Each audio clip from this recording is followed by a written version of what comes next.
Here's why platinum is rising faster than gold. Gold and platinum aren't just rising, they're accelerating. And that's the critical distinction you need to understand. A linear trend is driven by cyclical supply and demand. An exponential trend is driven by structural changes in how capital views risk, value, and trust. What we're witnessing right now isn't speculation. It's not a temporary flight to safety.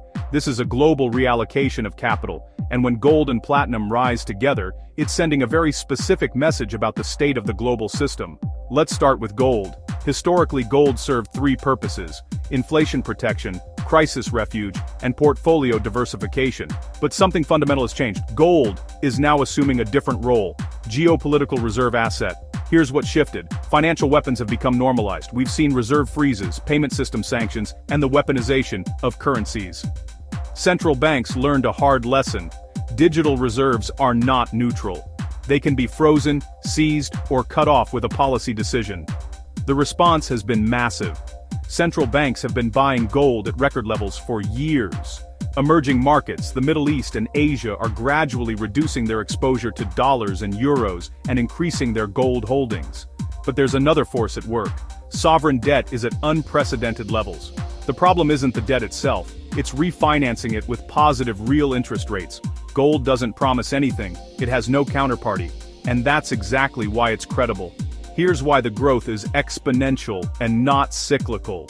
Every crisis doesn't reset gold back to baseline, it adds a new layer of demand. The system doesn't stabilize, it accumulates stress, and each cycle leaves gold with a higher structural floor. Now let's talk about platinum, because it's far more interesting than most people realize. The key difference from gold is this: gold is a monetary reserve, platinum is a bridge between finance and industry. That makes it more volatile, but also more explosive when the conditions align. So why is platinum entering the spotlight now? First, structurally fragile supply. Platinum production is concentrated in South Africa and Russia. Energy problems, strikes, political instability, and years of underinvestment in mining mean you can't quickly increase supply when demand surges. Second, industrial demand is returning. Platinum is critical for catalytic converters in internal combustion engines and hybrids, hydrogen fuel cells, and advanced chemistry. Here's the paradox: while everyone talks about the end of traditional engines, the real industrial economy still needs platinum, and it will for decades. Third, substitution from palladium. Palladium became overpriced. Industries are switching back to platinum because it's cheaper, more stable, and more available long-term. This creates additional silent demand that isn't fully reflected in the headlines yet. When gold and platinum rise together, it's rare, and it means something very specific. The market is pricing both systemic risk and real demand simultaneously. Gold reflects distrust in the monetary system. Platinum reflects tension in the physical economy. When they both accelerate, you're seeing a combination of financial instability and supply-demand stress in the real world. Historically, this combination happens before major regime changes in the economy, not during periods of stability. But here's the deeper signal: neither gold nor platinum generates cash flow, yet they're attracting enormous capital. That tells you the problem isn't about yield or returns, it's about credibility. When trust in the system declines, discounted cash flow models matter less. Official numbers get questioned. Investors want something that physically exists and can't be altered by policy.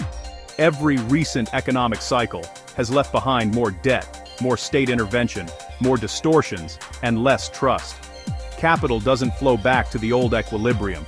It shifts permanently. This creates higher structural price floors, new demand baselines, and progressive acceleration. That's why this looks exponential. Each wave of stress doesn't reset the system, it elevates the next starting point. Here's what to watch to understand if the trend continues. For gold, central bank purchases, real interest rates, and financial geopolitics like sanctions and payment system fragmentation. For platinum, South African production levels, industrial hydrogen demand, the platinum-palladium price spread, and mining investment trends. If these indicators don't reverse, the trend isn't over, it's still in the early stages. Here's the bottom line: gold and platinum aren't rising because the world is doing well. They're rising because the system is no longer convincing. Gold signals a loss of confidence in money, platinum signals stress in the real economy. When they rise together, it's not euphoria, it's a silent warning. If you want more analysis on metals, markets, and what's really moving global capital. Subscribe and let me know in the comments what you think drives this trend in 2026. I'll see you in the next one.